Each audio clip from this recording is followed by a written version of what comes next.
Welcome to Musings and Modalities. I'm your host, Tristen Stawicki. Think of me as your pragmatic shaman bestie. Join in with other high vibe, lovely people as I unravel spiritual ideas to help create change and growth in your life. I cover a variety of spiritual topics, sharing knowledge to meet you wherever you are in your journey. As a shaman, astrologer, and human design reader, I help you understand how to make informed decisions and incorporate different modalities using discernment and your own intuition. Today, you will gain powerful shamanic healing tools you can use to incorporate spiritual practices in non-traditional ways. Whether you're just beginning or need a knowledgeable best friend with the next phase of your journey, I'm here to help. Stay tuned. Musings and Modalities starts now.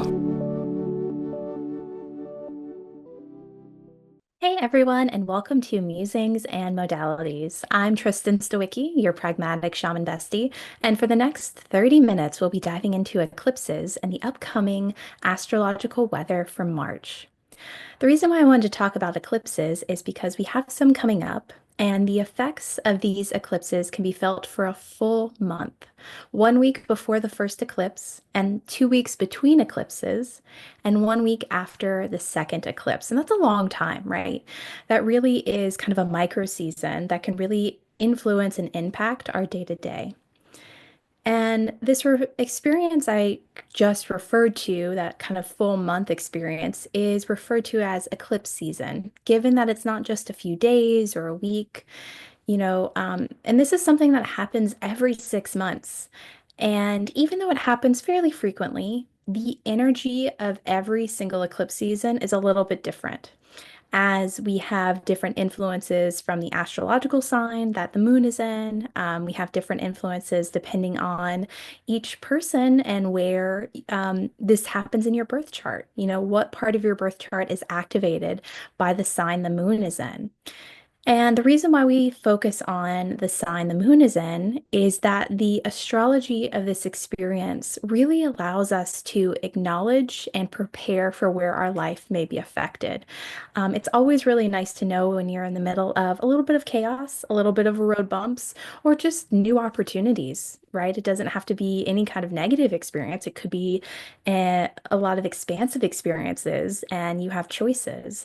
And knowing kind of the influence that is backing and supporting you and what direction you potentially could go in is really, really lovely. And so I really want you to have kind of the full knowledge of that.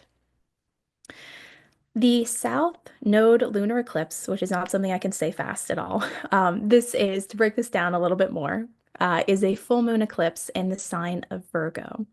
And this happens on March 14th at 2:54 a.m. Eastern. And we have already started to feel the effects of this eclipse over the last several days, and that'll continue to ramp up.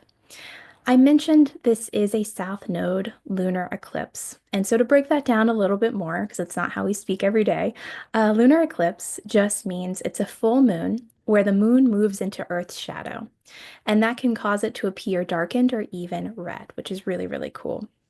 And for the South Node element, which is one of my favorite topics, I love discussing the nodes.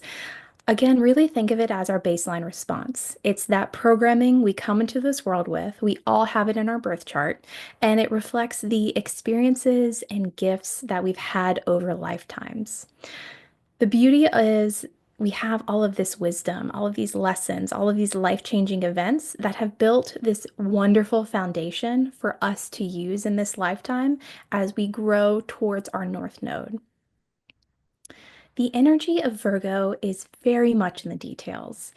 Um, I always think of Virgo stereotypically to just being in a spreadsheet, right? They're staying on budget. It is the energy of a friend who makes the reservations and lets everyone know what time to show up, um, which is such a beautiful energy to have.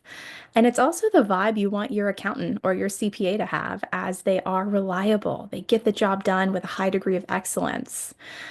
Those are all beautiful gifts and really helpful ones, especially if you have a friend group that's kind of all over the place, right? That person is vital to making sure everyone shows up and knows where to go. But the shadow of this is that Virgo can really have a tendency towards overanalyzing. They are also prone to anxiety spirals and being inflexible. And so it's really important with this eclipse to leave room for magic and to remember that Virgo and Pisces are sister signs, and they really go about the same goal in opposing ways, in different ways. And so if you find yourself more keyed up than normal, really try to ground and breathe. And especially if you're someone that perhaps has a lot of Virgo in your chart, or maybe Virgo is in your big three, just any of that energy where it has a potential to be overexpressed. It'll show up kind of big and bold and bright.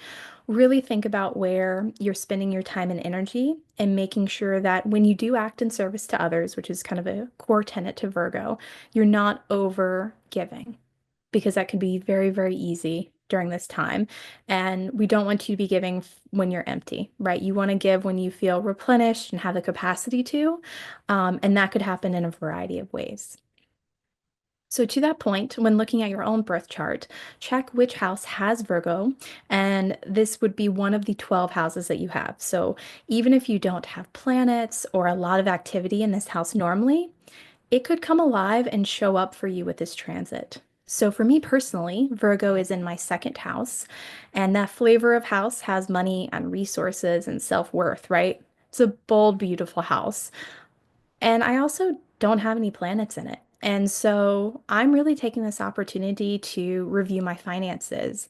I'm checking my retirement accounts, 401ks. I'm doing all the maybe not as fun stuff, making sure my tax and business is all in order. I'm organizing my receipts. I'm doing that beautiful deep clean. And that deep clean and all of that organization and analyzing is really to make sure I have everything in order to support me for my next level. And again, I don't want to overexpress this and really just say, like, do and be a Virgo in all elements. Like, that's not the message here.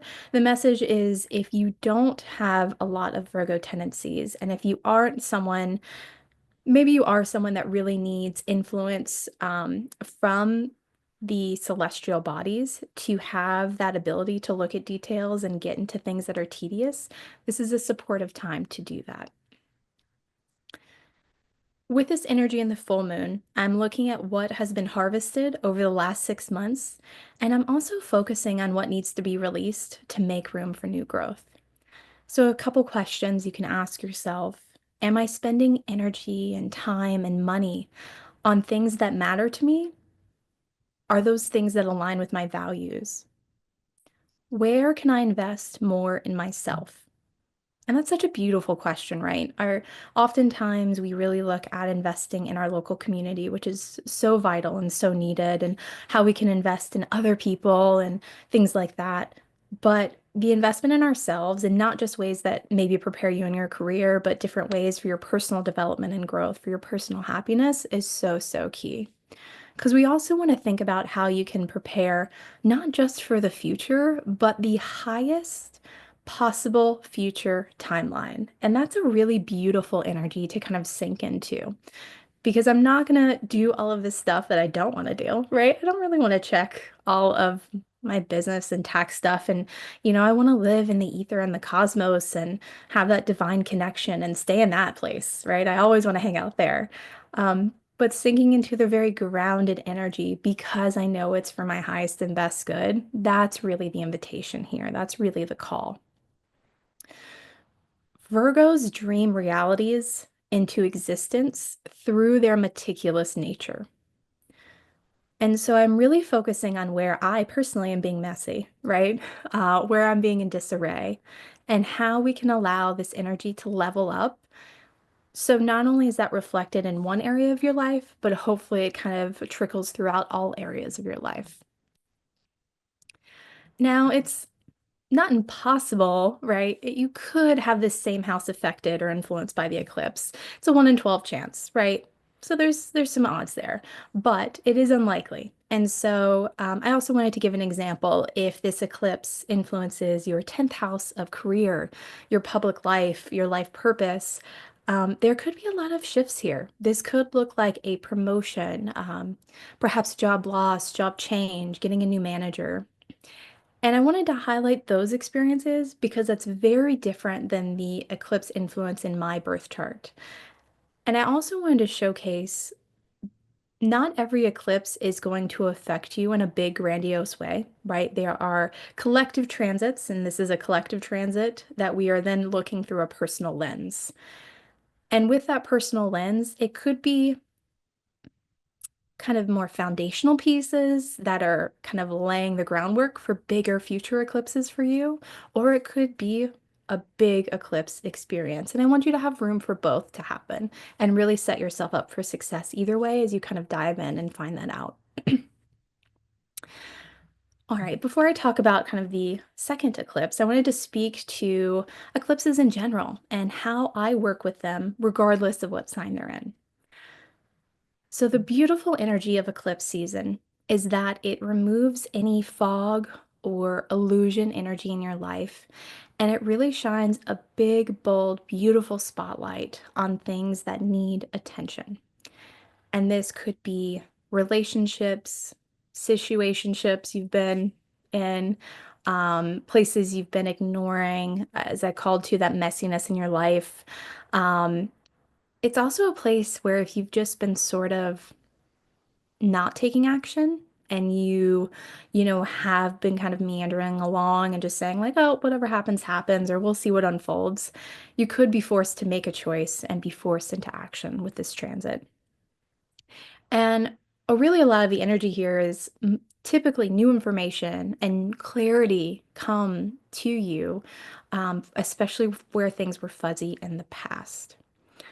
Eclipses are opportunities to get back on track and be divinely redirected for your best and highest good.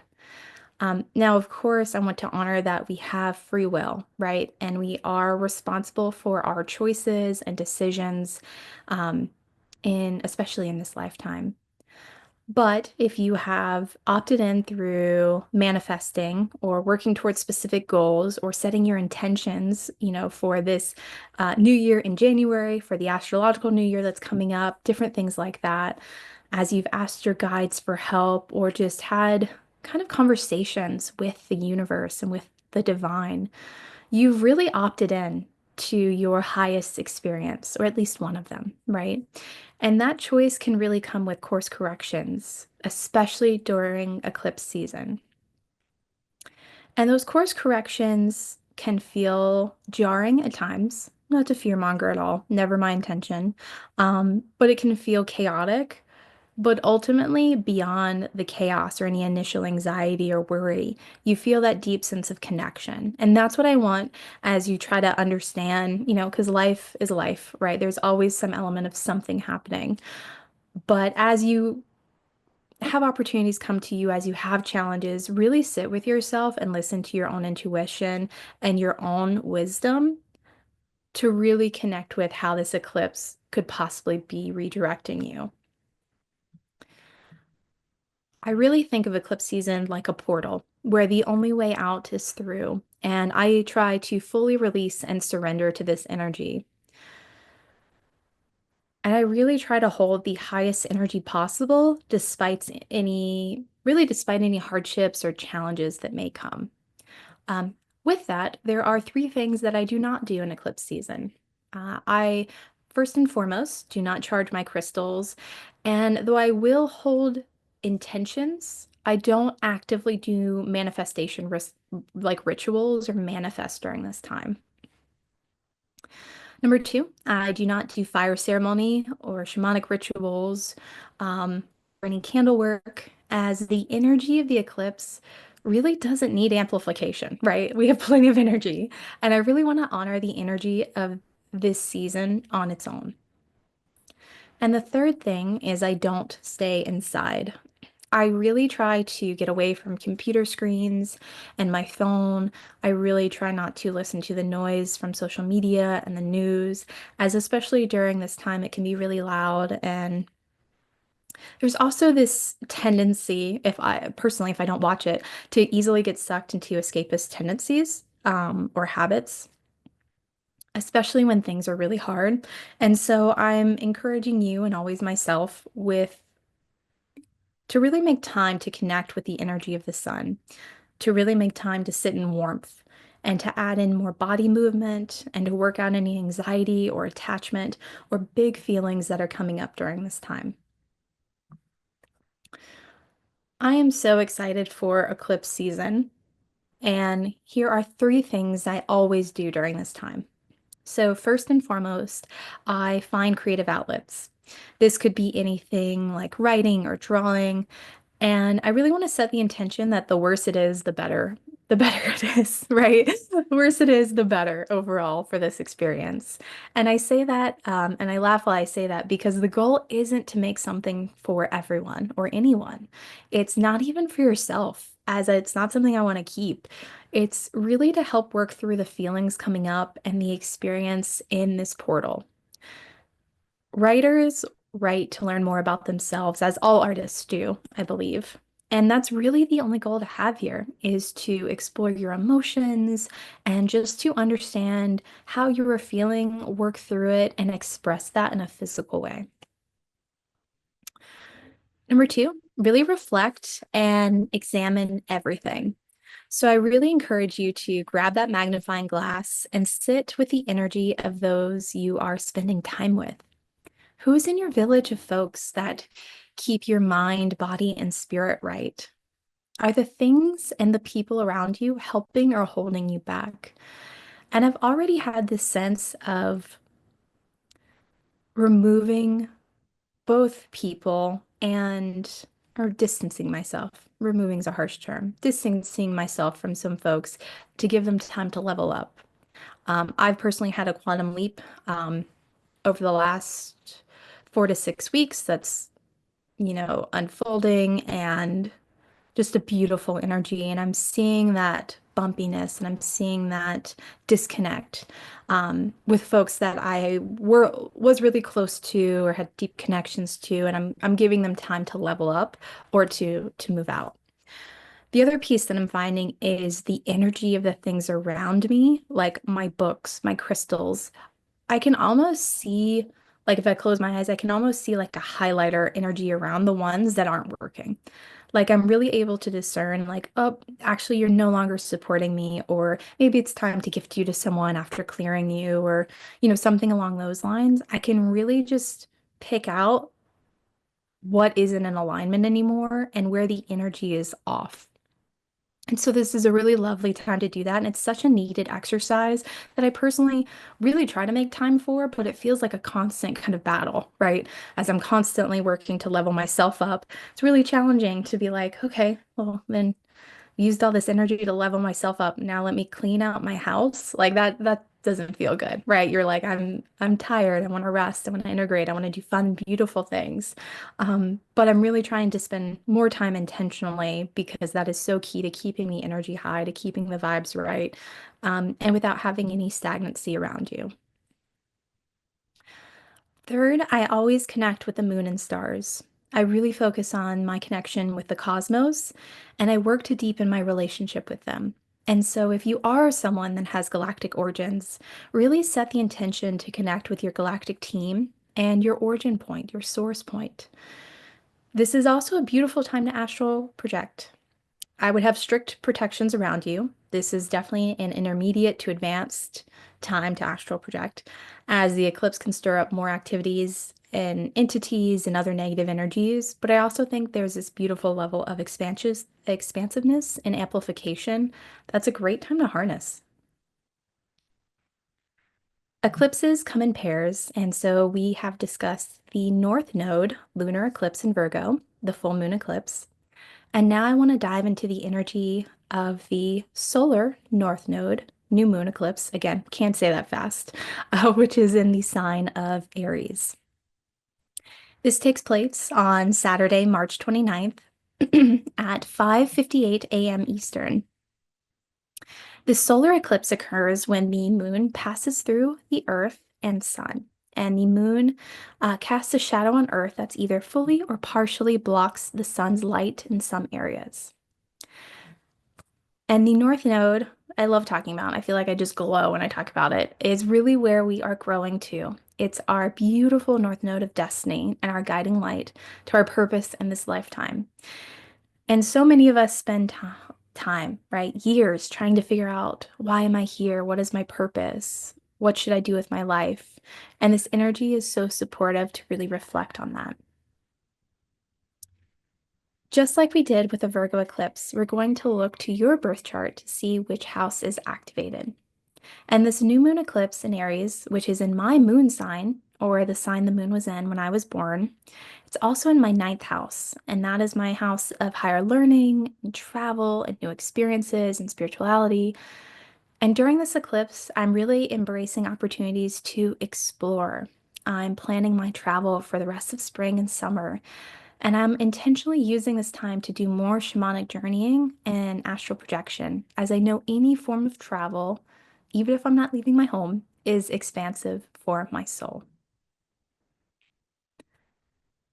I also wanted to share, so we have this beautiful energy of the eclipses, but I also wanted to share and talk about the overall astrological weather report for March. We have a lot of activity happening, and I really want to start building everyone listening's capacity to like link up all the things that are happening in the cosmos to see how the influence unfolds, right? Because there's rarely or to never, right? There's never just one thing happening in astrology.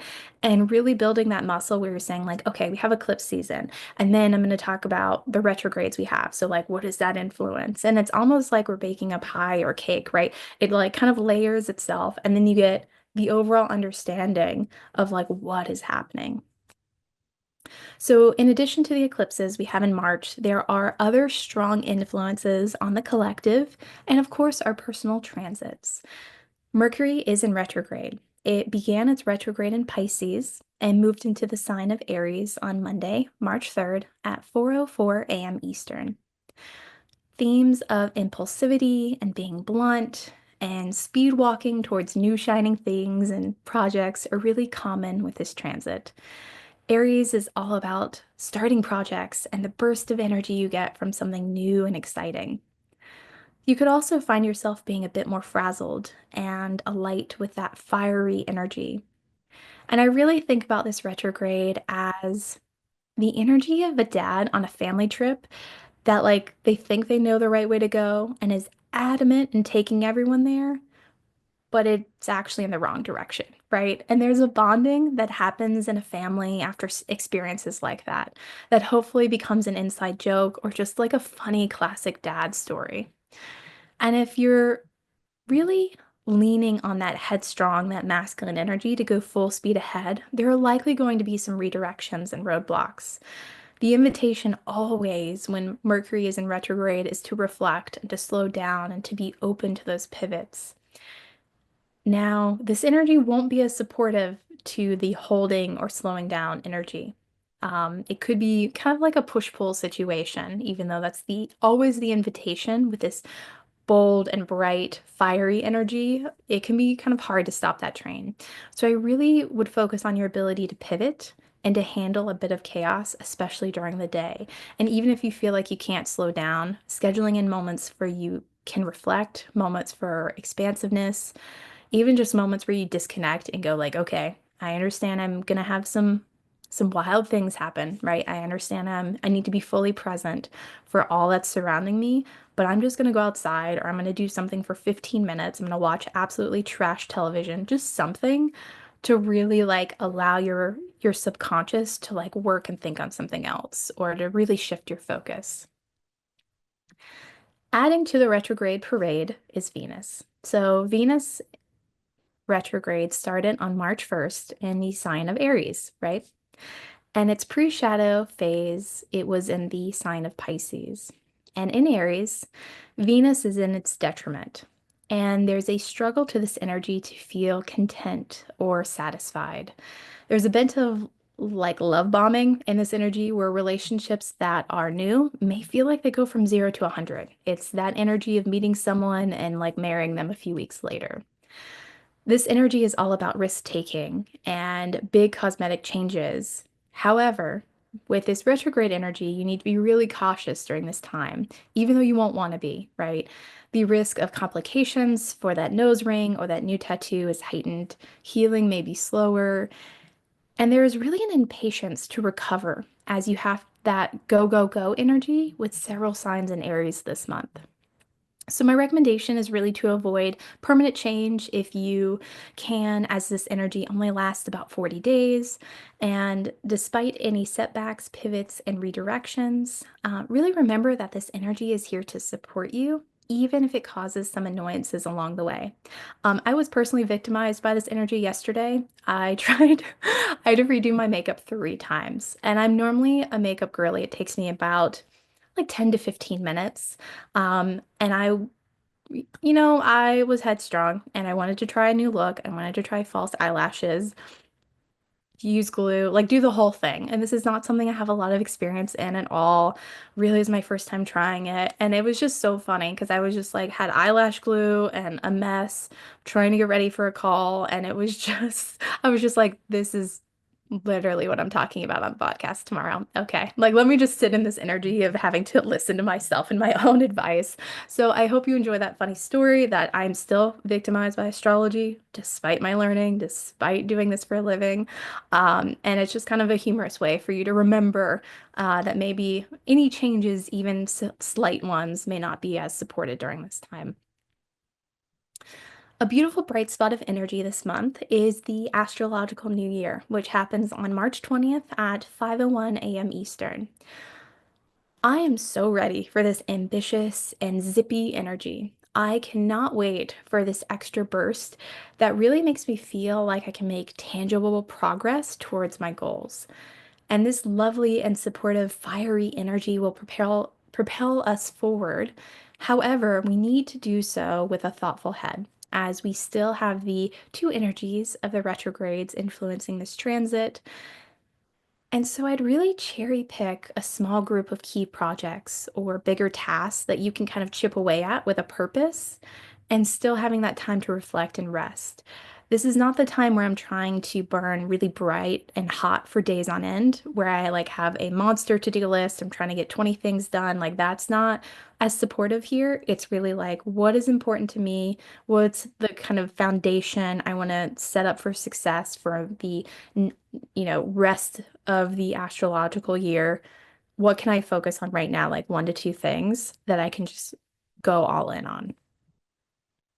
All right.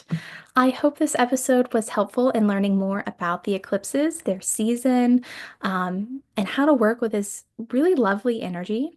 Thank you so much for watching Musings and Modalities with me, your pragmatic shaman bestie. Tune in the second and fourth Mondays of each month at 8 a.m. Pacific, 11 a.m. Eastern for more fabulous episodes. If you're interested in astrology, but you're not really ready to commit to a full birth chart reading, I am offering mini readings that take about 20 minutes and are currently $20. In a mini reading, your exact birth time, date, and location is used to determine your sun, moon, and rising signs. And I'll share how you can work with the gifts and shadows and their influence in your birth chart.